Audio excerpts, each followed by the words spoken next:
What do we stand for in education if we change each time? We'll spend hundreds of $millions developing a program, and then when the program gets developed, ready to instrument it, then we drop it and go to something else. What is this a picture of? Don't tell me. Common Core crumbling. Lawmakers vote to move away from the controversial educational standards. At Issue starts right now. What does this represent?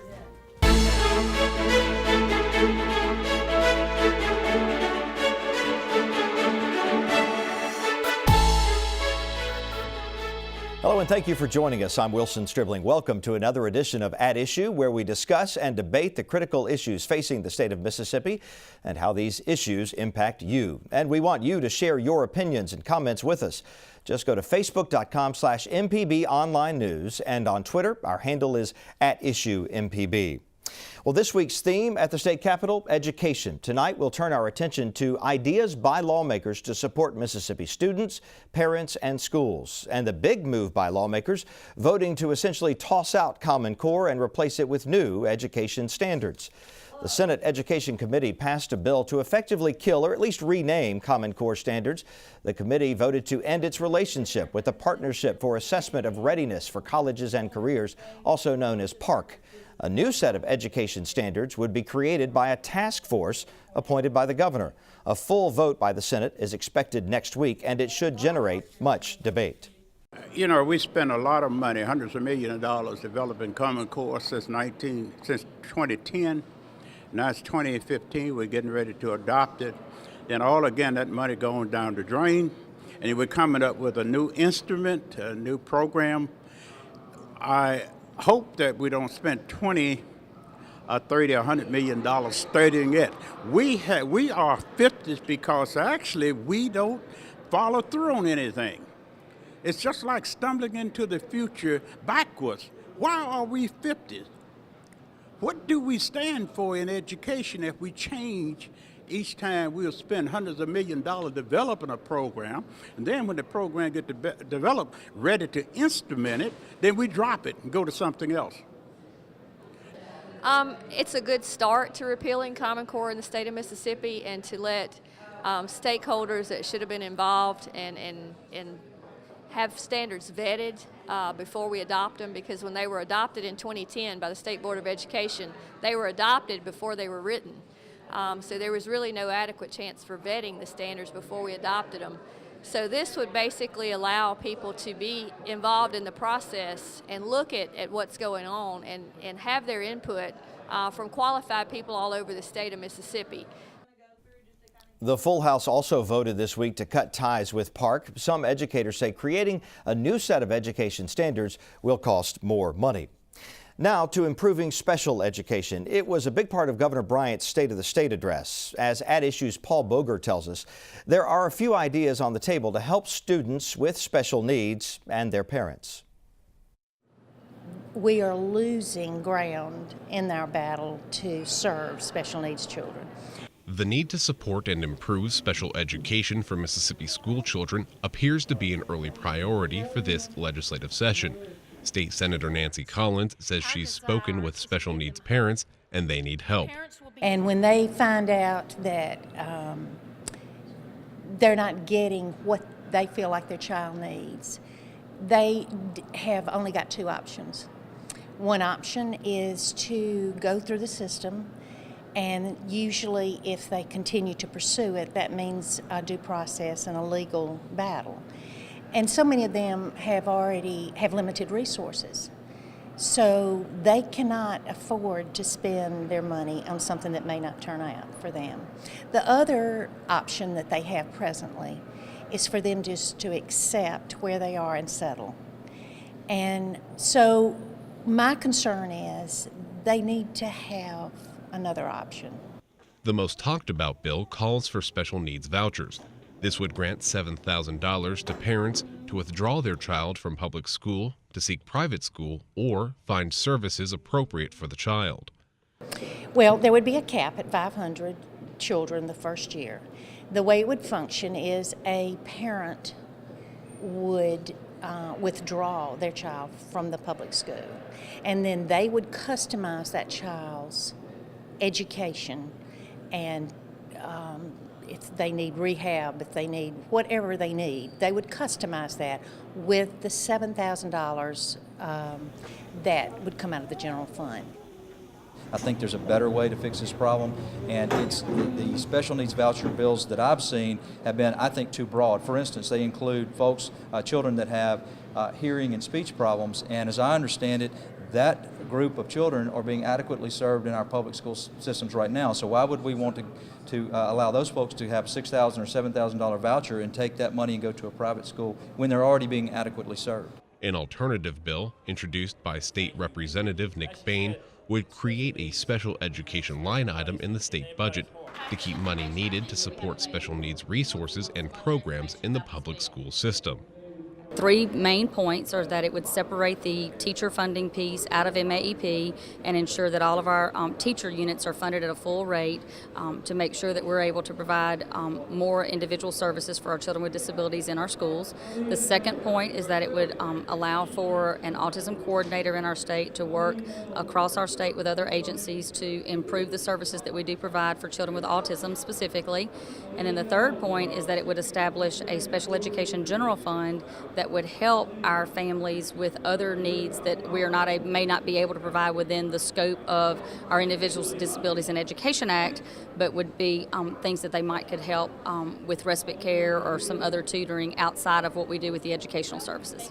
Wendy Rogers is the Director of Special Services in the Stone County School District and the President of the Council of Administrators of Special Education in Mississippi. We have been underfunded from the federal level and from the state level. When MAEP is underfunded, it takes away from all of our teacher units, and our students are students first. Then they happen to be a child with a disability that needs additional services. That's just the reality, that they will need additional services to get the benefits from the educational process and to reach their full potential. Another separate bill is aimed at assisting parents by offering legal advice during hearings for a special needs student's individual education plan. 3 offices for Special Needs Counsel would be created in the northern, central, and southern districts. Attorneys would be available to families during the hearing process. What happens inevitably in these meetings is that the school district has resources and they bring in an attorney representing the school district. So the parents sitting there, or the 2 parents in some cases, sitting there with nobody to advise them. The school district's got specialized legal advice in this area of the law, so the parents really feel a little bit overwhelmed. They're not quite sure what their rights and what their remedies might be. I think everybody would agree that if we have the money and we can provide these type of services for this group of folks, that we ought to do it. For At Issue, I'm Paul Boger.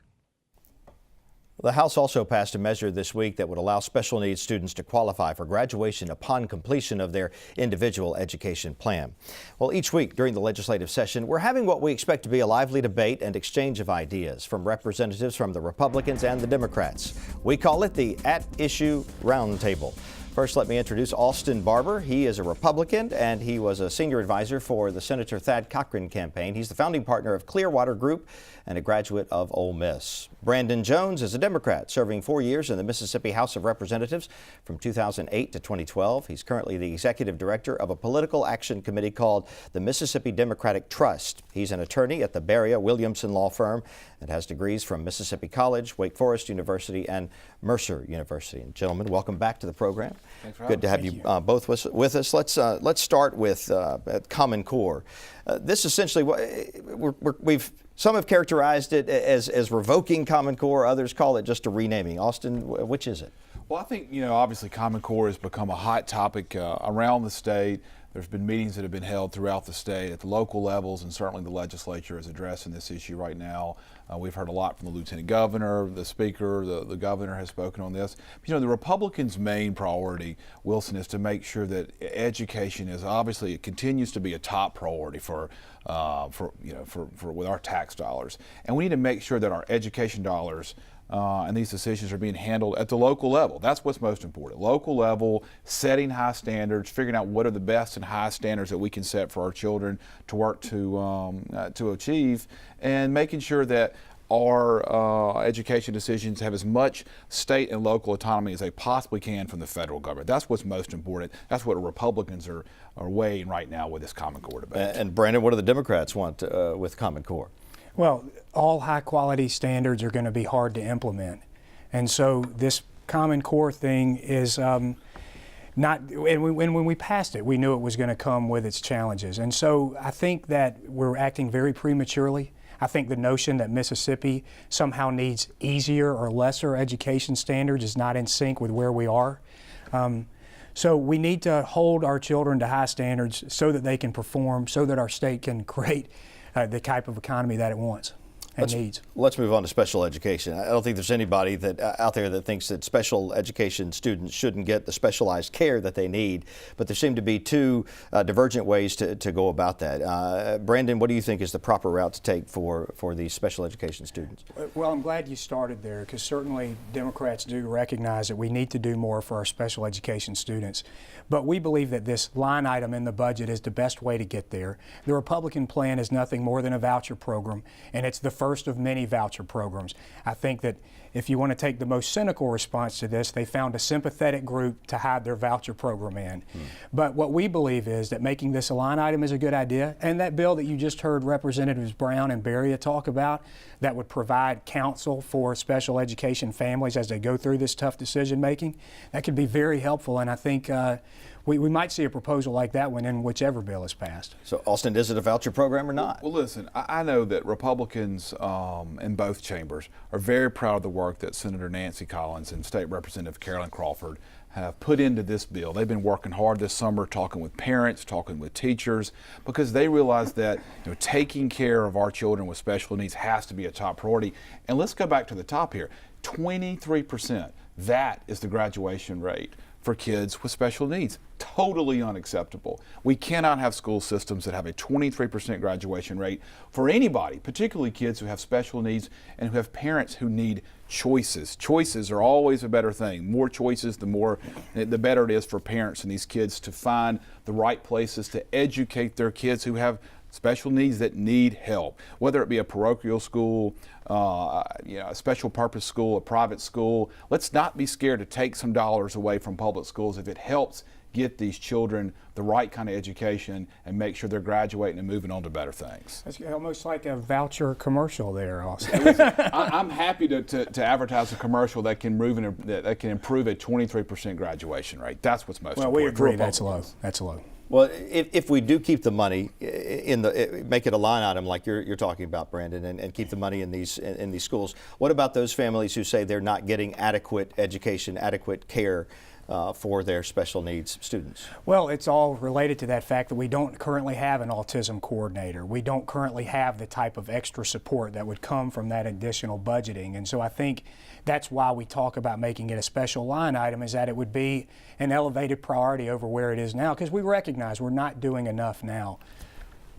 Listen, we may disagree on certain things, but I know we both agree that these children need as many options as they possibly can. We may disagree about where the money should come from and how it should get there. But let's let the legislatures, the legislatures having this debate, and they'll come up with the right solution. There's something else that I'm sure you both have some thoughts on. Two education ballot initiatives are set for a vote by the people this fall. If one gets the required support needed to pass, it would change the state constitution as to how education is funded in Mississippi. One proposal calls for state funding to be adequate and efficient. The other calls for funding to be effective. The language in both initiatives is what's drawn some criticism, and the two initiatives together could be confusing to some voters. We spoke with House Speaker Pro Tem Greg Snowden and Michael Cormack of the Barksdale Reading Institute for their perspective on these two initiatives. Part of the confusion argument, if you will, relates to the ballot style, the way it'll actually look on the ballot. Now, I won't tell anyone that that doesn't have the potential for confusion, because you actually have to cast two votes. What I would stress here is that that's not something that was part of HCR 9. That's something that's been an existing law for 20 years.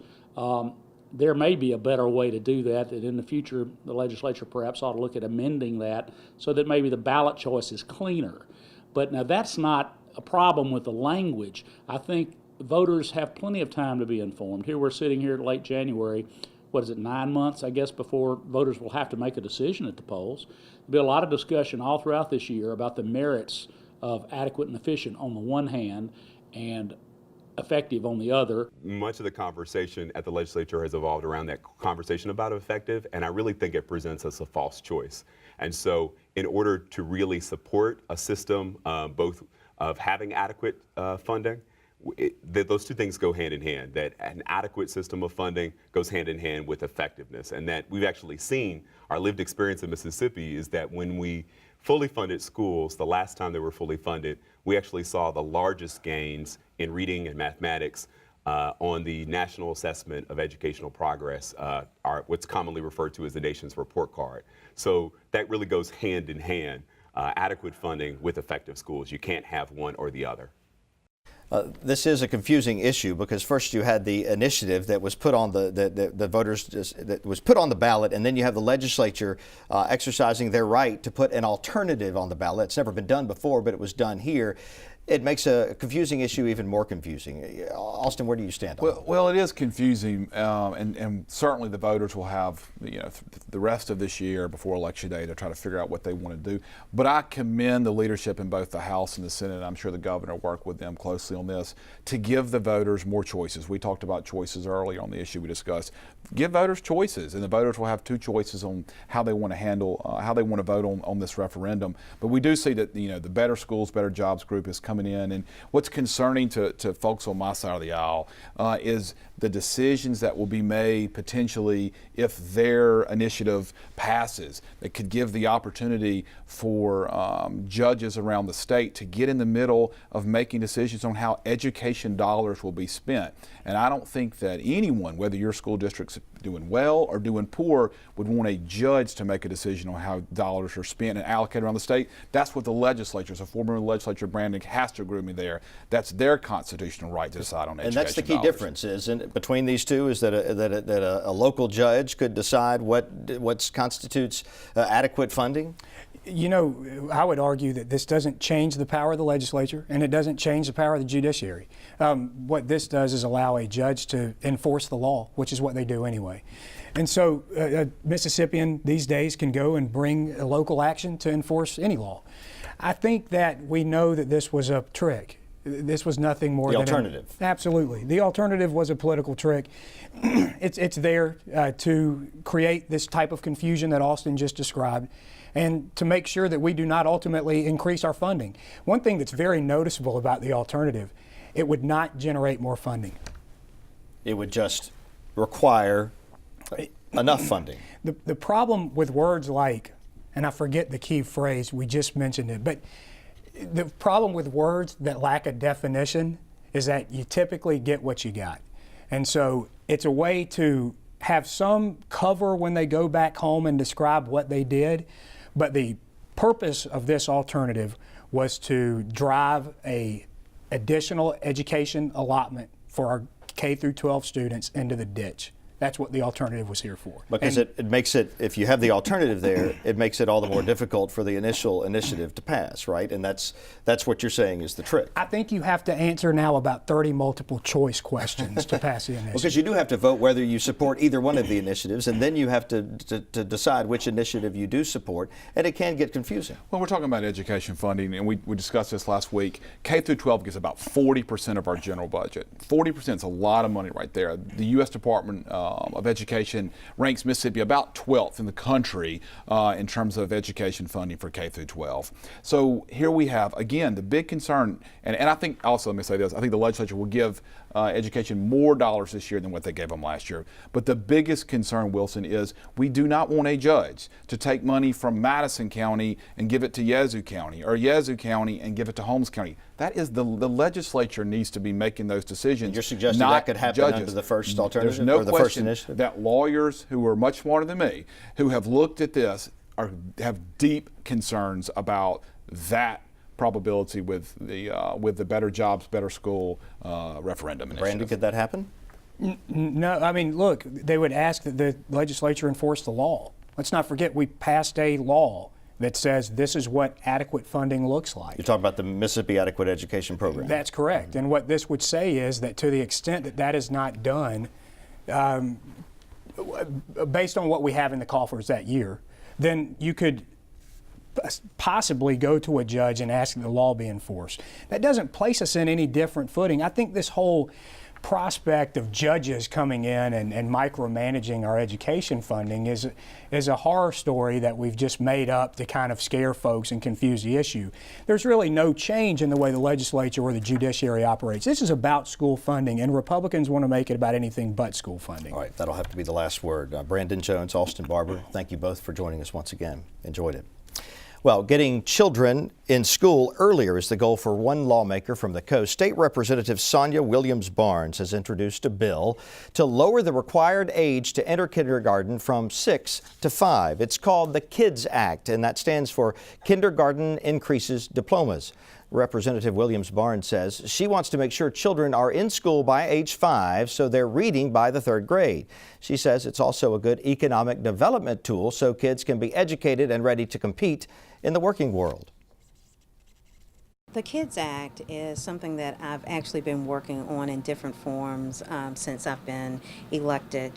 My mother was the first kindergarten teacher in the state of Mississippi. And she was appointed by Governor William Winter to teach kindergarten in Pasquistan schools. So I have a long history and passion for kindergarten and the need for early education. The KIDS Act is an acronym. It stands for Kindergarten Increases Diplomas. And it's so true because it's been found that when children enter kindergarten, they are less likely to have retention in 1st, 2nd, and 3rd grades. And so I feel that it's important. Mississippi has had kindergarten since 1976. So there's no excuse for us not to make sure that our children are in the classrooms. It's time for our educators as well as our parents and administration to change the law, to have where right now the compulsory school age is 6, we're only changing it to 5. So we're just making sure that the kids are in the classroom.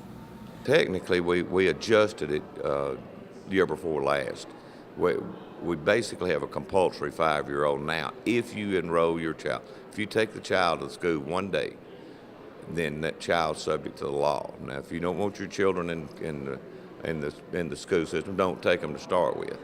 And because I know we had school districts out there that people would bring their children to 5-year-old kindergarten. They might let them come one day a week, or just kind of used it for a babysitting service more than anything else. And so we did correct that. So technically we have a mandatory 5-year-old age now if the parent ever takes their child and has them enrolled in the school system. Well, despite Representative Williams-Barnes telling us she had heard of no opposition to this legislation, Chairman Moore says he doesn't think it will get out of his committee. Well, at Issues, Jeffrey Hess is on assignment tonight, so we've invited Emily Wagster Pettus to the program. She's a reporter covering the Capitol for the Associated Press, and she's here to tell us what she's hearing in the hallways of the Capitol. Emily, always glad to have you with us. Thank you. Let's talk first about Common Core. This is, we knew this was going to be a big deal. We knew education in general was going to be a primary issue at the Capitol this year. It seems to be a war right now of semantics, and they essentially renamed it in these latest moves. What happens next with Common Core? There are a lot of developments yet to happen with Common Core.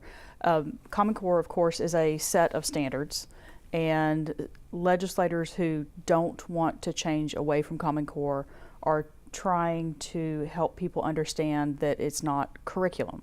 Curriculum decisions are already made at the local level in Mississippi. And so the legislation that is going through right now would essentially rename Common Core, but there are a lot of legislators who want to go a lot further, and they want Mississippi to move away from this. There are more than 40 states involved in Common Core right now, but a lot of people really are just kind of scared of it, and they say that they fear that the federal government could take too large a role, and they fear that the decision-making process could be taken too far away from the local communities. Is there some misinformation about there? I mean, there were things going around on Facebook showing these crazy math problems that aren't necessarily what's actually being taught under Common Core. Are people misinformed about exactly what Common Core is? You know, perhaps. I mean, and you know, it's not unusual for people to be misinformed about a lot of issues. And Common Core is not alone in that. And I've seen some of the things that are on Facebook. And I mean, as with any information, everybody should look at it skeptically and try to judge it for themselves. you know, there are perhaps some schools that are not doing a good job implementing this, and we are hearing that there are some schools that are doing a very strong job implementing it, and that they're really emphasizing the analytical skills that students need, and, you know, more of an emphasis on learning how to think and less on just memorization of material. What do you think is at the heart of this in the minds of the legislators, that they don't want federal control over something in Mississippi, which is an age-old argument, of course, in Mississippi? It is. Or is it about truly the way things are taught and the way our children are taught? I think it's a combination of both, to be honest. I think that this being an election year, that ramps up the rhetoric on this issue. And, you know, not only on this issue, on others as well. So do you think this is something that we'll be hearing about for the rest of the session, perhaps? Yes, I think this will be the dominant issue this session. Common Core? Yes. Well, still on the topic of education, we talked about special education a little bit, and there's some divergent feelings on special ed and how it should be, how parents of students, of children with special needs, how and where they should be educated. Is that something that you think is going to be debated for the rest of the session? I think that issue, while it is complicated, perhaps will not take as much time and energy. I don't know right now what the resolution on that is going to be, but there are a lot of special ed students who don't complete high school in Mississippi, so it's a big issue. That's something that I think, like we said, everybody agrees needs to change, so we'll stay tuned and see. Emily Wagster Pettus, thank you so much, as always. Thanks. We're out of time for now. Tune in next Friday night at 7:30 for another edition of At Issue. I'm Wilson Stribling. Good night.